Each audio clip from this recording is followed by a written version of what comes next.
Olá, queridos e amados irmãos, vamos dar continuidade à meditação bíblica que nós temos feito na primeira epístola do apóstolo Paulo à igreja em Tessalônica. Nós estamos estudando o capítulo 2. Nesse capítulo, o apóstolo Paulo faz uma série de exposição concernente o modelo do seu ministério. Vamos ler o versículo 17. Ora, nós, irmãos, orfanado por breve tempo de vossa presença, não porém do coração, com tanto mais empenho diligenciamos com grande desejo e ver-vos pessoalmente. Amados e queridos irmãos, o apóstolo Paulo é um exemplo de um homem que de fato tem uma ortopraxia. Isso era visto na maneira como Paulo lidava com as pessoas no lugar que ele passava. Não importava a distância. Paulo se preocupava com as pessoas, independente do tempo que ele passava, ele criava vínculo de amizade, de amor, que o tempo não destruía. Então ele escrevia cartas para ajudar aqueles irmãos na questão teológica, ele orava, ele agradecia a Deus. Quando a gente estuda as epístolas pastorais, as cartas pastorais, a gente vê um sentimento do apóstolo Paulo que é oriundo de um coração verdadeiramente tratado pela palavra de Deus. Meus irmãos, quando de fato os nossos corações é fértil pela palavra de Deus, nós, cristãos, temos altruísmo. Não está faltando pessoas, irmãos, mais humanas na igreja, pessoas que promovam a edificação, pessoas que promovam o amor, pessoas que promovam a bondade, o altruísmo, a comunhão. Não está faltando. Você vê que hoje há uma escassez muito grande de pessoas que realmente se preocupem com a gente, pessoas que liguem para saber como nós estamos, estejam orando por nós, que se preocupa verdadeiramente. Eu estou falando de uma preocupação singela, uma preocupação sem barganheza. O que é uma preocupação com barganheza? Eu só oro por você se você orar para mim. Eu só gosto de você se você gostar de mim. Eu só falo com você se você falar comigo. Você nota que há essa troca de barganha? Meus irmãos, você é servo de Deus. Logo então, a Bíblia diz que nós devemos orar por quem nos persegue. A Bíblia diz que nós não devemos fazer distinção de pessoa. Quando nós verdadeiramente somos servos de Deus, nós não vamos fazer seleções de quem nós vamos orar, de quem nós vamos gostar. Meus amados, está faltando no nosso coração exatamente essa fonte da água viva para enfrentarmos a dificuldade da vida, como diz Romanos 12, 21. Não se deixe ser vencido pelo mal, mas vença o mal com o bem. Olha o sentimento do apóstolo Paulo no ministério. E isto, irmão, deve ser copiado por nós. Nós, como servo de Deus, temos que nos posicionar e nos colocar como pessoas realmente orquestradas pela palavra de Deus. Meus irmãos, o que tem afastado as pessoas da comunhão? O que tem afastado as pessoas da família? O que tem afastado a pessoa de Deus? O que tem afastado as pessoas para viverem fechada em si mesmo, trancada no seu próprio ego? O que tem abstraído a presença de Deus na igreja e nas pessoas? A falta do amor. E a falta do amor, irmãos, é a falta da presença de Deus nessa vida. A falta de Deus nas pessoas tem tornado as pessoas insensíveis. Olha o que Paulo diz. Ora, nós, irmãos, orfanado por breve tempo da vossa presença. Paulo passou provavelmente 3 semanas, foram 3 sábados que Paulo prega ali em Tessalônica. 3 sábados, 3 semanas, irmãos, dependendo da cultura que você está, você não faz amizade. Mas foram 3 semanas, foi o tempo suficiente para Paulo criar um laço de afetividade, um laço de irmandade, um laço de amor que o tempo não vai quebrar. Por quê? Porque Paulo de fato se preocupava com as pessoas. Quando as pessoas têm valor para a nossa vida, quando as pessoas têm algum tipo de representatividade para nós, irmãos, não é qualquer coisa que tira o tempo de nós nos comunicar com ela. Muitas vezes as pessoas falam, não tive tempo de te ligar, não tive tempo de mandar uma mensagem, não tive tempo de orar por você. Sabe por que isso acontece? Porque de fato essa pessoa não tem um valor realmente para você. Porque quando as pessoas têm um valor para nós de forma alguma, irmãos, esquecemos dessa pessoa. Ou atropelamos o tempo para que ela não se tenha contato conosco, ou postergamos a decisão de ligar ou manter o contato. A falta de interesse, meus irmãos, tem sido um viés de esfriamento espiritual na igreja. A falta de interesse, de amor uns pelos outros, tem tornado o culto algo morno, algo sem vida, uma musicalidade mais simplesmente intelectual, instrumental e não harmonizada pelo Espírito Santo. Meus irmãos, cuidado com o seu coração. A Bíblia vai dizer em Jeremias 17:9, o coração é desesperadamente, meu irmão, enganoso, corrupto.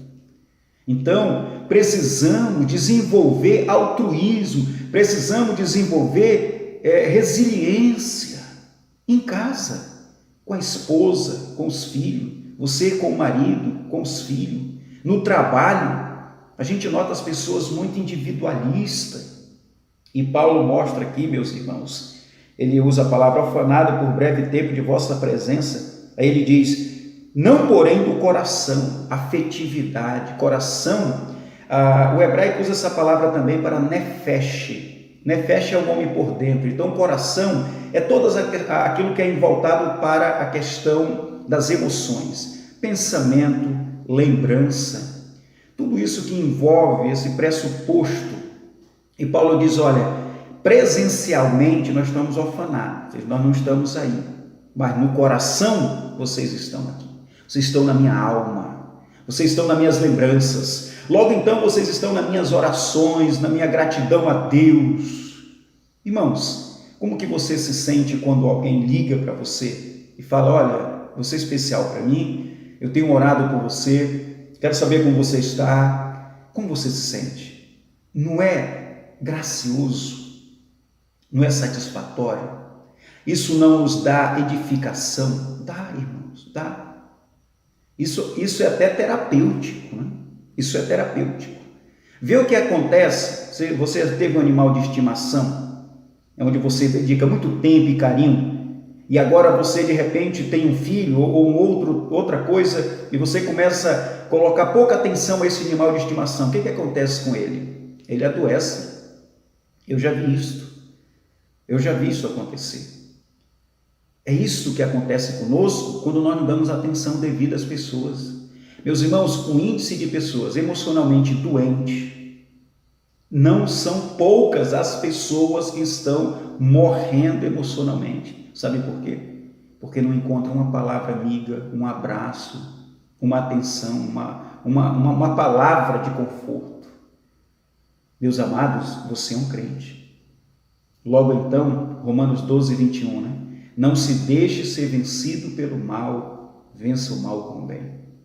Paulo continua dizendo, com tanto mais empenho diligenciamos com grande aqui é o adjetivo de dois gêneros, né? Com grande desejo de ir ver-vos pessoalmente. Paulo se interessa dizendo, irmãos, dentro do nosso coração há um grande, isso aqui é um adjetivo de dois gêneros na nossa nomenclatura gramatical, que pontua intensidade. A Bíblia diz que Deus nos amou de uma tal maneira que deu seu Filho unigênito por nós. Isso é intensidade. A Bíblia mostra aqui que Paulo tinha uma intensidade, por isso que Paulo está preso, Paulo ora e lembra dos irmãos, manda carta, pergunta como eles estão. Porque tem um grande desejo. A questão é essa, irmãos.